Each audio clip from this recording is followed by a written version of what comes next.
جرى في مقر الصندوق الأردني الهاشمي للتنمية البشرية اليوم السحب على أسماء الفائزين بالجوائز الكبرى لمسابقة الملكة علياء للمسؤولية الاجتماعية التي ينفذها الصندوق.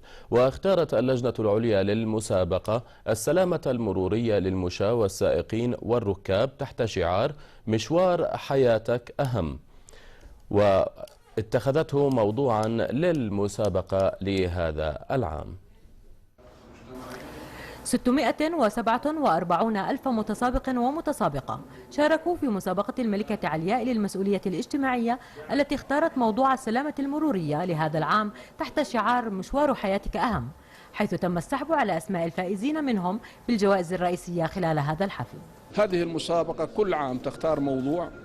العام الماضي كانت حول المواطن الحقة.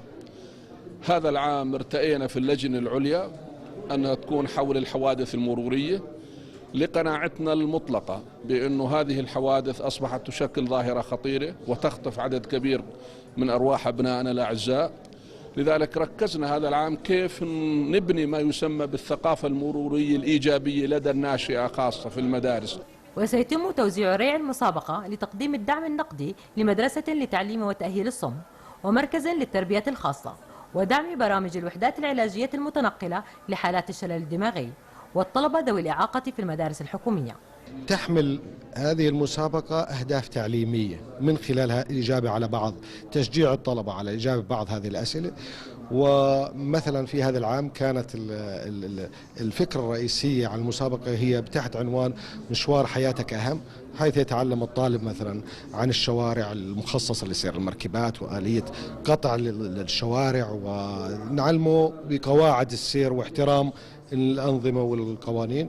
ويقدر عدد جوائز المسابقة ب 641 جائزة بلغت قيمتها 47,550 دينارا. ويأتي شعار مسابقة الملكة علياء للمسؤولية الاجتماعية لهذا العام مشوار حياتك أهم لتعزيز الوعي لدى المواطنين بأهمية التقيد بقواعد السلامة المرورية. إيناس الكايد، التلفزيون الأردني.